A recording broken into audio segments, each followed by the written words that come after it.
Yeah, welcome everyone. Marijuana Time Show for February 13th, 2018. I'm Joe Klare. You can find myself and many other great writers over at marijuanatimes.org, covering all the cannabis news and opinion you need, as well as everything you need to know from the community, industry, and beyond. You can also find these videos there. Share them on your social media networks.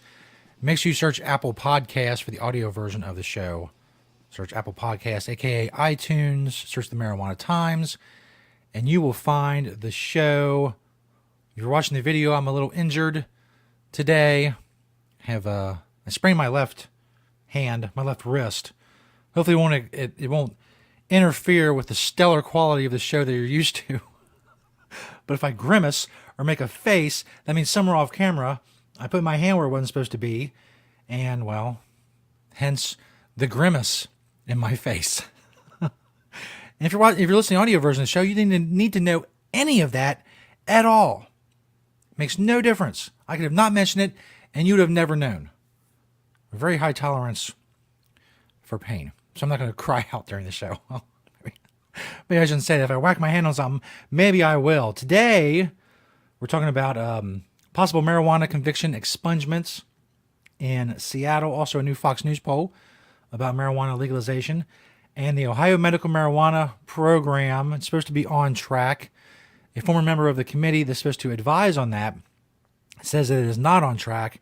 In fact, is going in the wrong direction. We'll talk about all of that coming up. But first, of course, I have to tell you that the Marijuana Times Show is brought to you by Cannabis.com, organic, all-natural pesticides. If you're a cannabis cultivator in a state where it is legal, you don't want to use harmful chemicals and harmful pesticides on your grow to deal with your pest problems. You also don't want to run afoul of various regulations in your state. Nature's Side cannabis products are on the approved pesticide list in Colorado, Washington, and Oregon.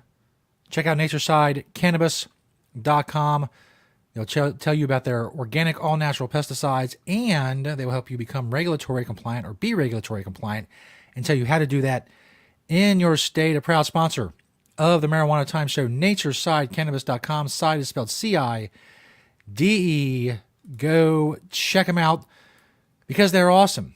I said they're awesome, so indeed they are. That's all you need to know. But if you need to know a little more, go to naturesidecannabis.com and find more. This first story is from marijuanatimes.org. It's a story that I wrote. Trend of past marijuana conviction expungement continues in Seattle. Last week, Seattle Mayor Jenny Durkin and City Attorney Pete Holmes announced at a press conference they will be asking the Seattle Municipal Court to vacate all convictions and to dismiss all charges for misdemeanor marijuana possession prosecuted before pot was legalized statewide, which could result in the vacating of 500 to 600 convictions that occurred between 1997 and 2010. In 2010, the city stopped prosecuting misdemeanor cannabis offenses. Move comes on the heels of similar actions by officials in San Francisco and rumblings of such a move occurring in Colorado, showing the start of a positive and hopefully far-reaching trend. The war on drugs ended up being a war on people who needed help, who needed opportunity, and who needed treatment, Mayor Durkin said at the press conference. We did little to stem the tide of the supply of drugs and instead incarcerated almost an entire generation of users who could have had a different way. Jolene Foreman, staff attorney for the Drug Policy Alliance, said, Seattle is doing the right thing. It is important that states considering legalizing marijuana, as well as states that already have legalized, that they acknowledge that the past harms of the unequal enforcement of marijuana laws and work to repair them. Repairing the harms of marijuana criminalization, especially in communities of color that have been hit the hardest by our destructive drug laws, is an essential piece of properly implementing marijuana legalization. It's exciting to see a city like Seattle doing all it can to improve what the state of Washington approved in 2012. Between 1986 and 2010, the amount of people arrested for marijuana possession in the state of Washington numbered some 240,000 people.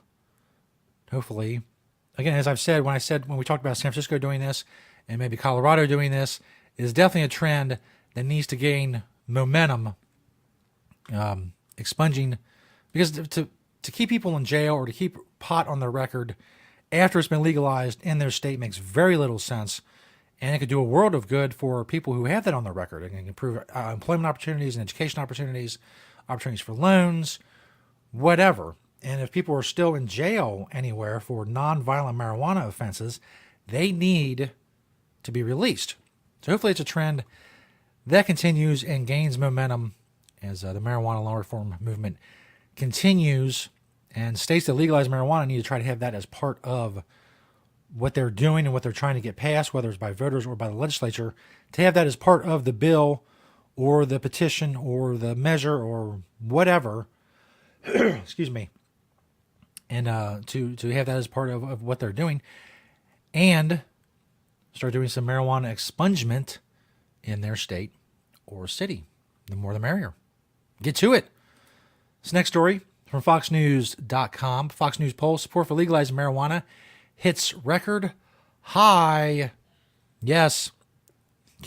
We can't go without the puns. The puns are important. So, and then you see there, they talked about tax revenue that's been generated by recreational marijuana legalization in various states. $831 million in Washington State, $617 million in Colorado, well over $100 million in Oregon. California projected to take in $1 billion in tax revenue, with recreational use of marijuana now legal in 9 states, plus Washington, D.C. The latest Fox News poll finds a record number of voters nationally favor legalization. Let's bring up the poll. You see it right there. The poll shows 59% of voters support legalizing marijuana. That's up from 51% in 2015 and 46% in 2013. You go back to 2001, only 26% favored making smoking marijuana legal. Back then, 32% now oppose legalizing pot, which is down from a high of 49% in 2013. So just in 5 years, in this Fox News poll, and obviously Fox News is known for being a very conservative network and a right-leaning network, however you look at, the political spectrum. So it's a big deal. And it's rose, like I said, for the opposition, as you can see there, 49% down to 32%. The people in favor has risen from 46% up to 59% now favor legalizing marijuana. That is quite impressive. Of course, this story is linked in the description, as all the stories I talk about on the show are linked in the description of this video if you want to go check out the poll, dig deeper into the poll. Democratic pollster Chris Anderson, who conducts the Fox News poll with Darren Shaw, his Republican counterpart, said, quote, "This is a massive shift in opinion over a very short period. As more states legalize marijuana without the negative consequences opponents have warned about, something we've talked about a lot on this show, support will likely continue to increase. Millennials are in favor by 72%, Gen X are 60%, and baby boomers show 52% support for legalization. 2/3 of Democrats, roughly 68%, and 67% of independents favor legalization.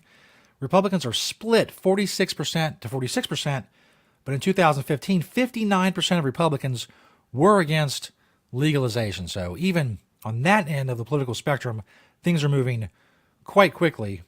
The unfavorable ratings among Republicans dropping from 59% just 3 years ago down to 46% today. Things are moving in the right direction, which is awesome. As long as they're moving in the right direction, that's the direction that we need them to move in. This last story is from Cleveland.com. We've talked a lot about the medical marijuana program being set up in Ohio. Well, a member of Ohio's Medical Marijuana Advisory Committee who quit last week warned the new program won't work as legislators intended. Ted Biebart, a Columbus area attorney who was appointed to represent patients on the committee, he said the advisory panel has had little opportunity to help craft rules and regulations for the program. He said, quote, "My fear is that in the absence of a strong commission of the type originally contemplated by House Bill 523, the Ohio program is headed the way of New York and Illinois, programs debilitated by bureaucracy that have failed to provide adequate patient access and physician participation." Biebart wrote that in a resignation letter to House Speaker Cliff Rosenberg. The final version of the bill compromised on who would implement this and who would set up the regulations by dividing the work among 3 agencies: the Ohio State Medical Board, the Board of Pharmacy, and the Department of Commerce, and established the aforementioned advisory committee to provide feedback to legislators. The 14-member committee includes physicians, pharmacists, a nurse, a county sheriff, and representatives for patient and caregiver communities. But the committee did not draft rules and regulations and had no authority to make changes. So basically, as it pointed out, they're just a feedback committee with no real power whatsoever. What the point of that is, I'm not sure. Feedback, that's it. I don't know. They should have some say other than just, hey, well, maybe this is where you're going wrong, because these other agencies, they don't have to listen to them at all. B. Bart wrote, the end result is that this strong group of interdisciplinary experts has been left with a forum that is ill-equipped to consider, discuss, and develop substantive policy recommendations for presentation to the regulators. It's that committee members didn't receive meeting materials in advance and didn't have any working sessions to discuss or debate proposed details of the program. Now, people who watch this show and listen to the show may get tired of hearing me say this, but issue 3 would have been better. Much better. I know all the problems with issue 3 and Buddy and the monopoly, so-called monopoly of the 10 growers, and issue 3 got destroyed in 2015. I'm not claiming that it didn't. I'm not claiming the vote was close. It was not. It was a 30-point shellacking, as the kids say, when it comes to issue 3. But issue 3 not only would have had recreational retail licenses, 1,100 shops, it would have had a medical marijuana program. It would have been much better than this. There's supposed to be a September rollout for this program, but they've been having all kinds of problems. Controversies we've talked about on this show before with past criminal records of people who were involved in picking the licensees. And now some of the licensees who didn't get cultivation licenses, they're suing the state, claiming there was bias. It is a cluster F, for lack of a better term. And I don't think there is a lack of a better term. I think cluster F is the term that we're looking for when it comes to the rollout of Ohio's medical marijuana program. Hopefully they get their act together, but I am not holding my breath. That is for sure. As I've said many times before, the main problem with legalization is the fact that it's going to be implemented by people who don't know cannabis, people who work in the government, face no competition, and they face no repercussions if they get it wrong. They'll keep their jobs, they'll screw over patients and cannabis consumers and cannabis business owners, but they'll stay in their cushy jobs. They face no consequences for screwing this up. And the people in Ohio who eventually are causing problems and ended up screwing up this medical marijuana program, they'll face no repercussions whatsoever. And that is the problem with having the government implement this stuff. But who's going to do it? Who else is going to do it? That's the problem. That's the catch-22 we find ourselves in. The very people who have been against legalization for so long and know nothing about cannabis are the ones in charge of getting this done. And that's bad. Thanks, everybody, for checking out the show. This is the Marijuana Time Show for February 13th, 2018. Thank you to NatureSideCannabis.com for being a proud sponsor of the show. Organic, all natural pesticides. NatureSideCannabis.com. Make sure you like and share and comment on all these videos, whether on Facebook or YouTube or MarijuanaTimes.org. Check us out on Apple Podcasts. Search the Marijuana Times. Leave a review, a 5-star review. I'm not telling you what to do, but I think this is 5-star. Come on. Are we kidding here? Comment. All that stuff on Apple Podcasts on the show. Everything helps us spread the truth about cannabis. Share, like, comment, anything you do. It helps your small part in getting this information out there and fighting for legalization and the rights of cannabis consumers and users. Thanks, everybody, for checking out the Marijuana Times Show. We will see you next time.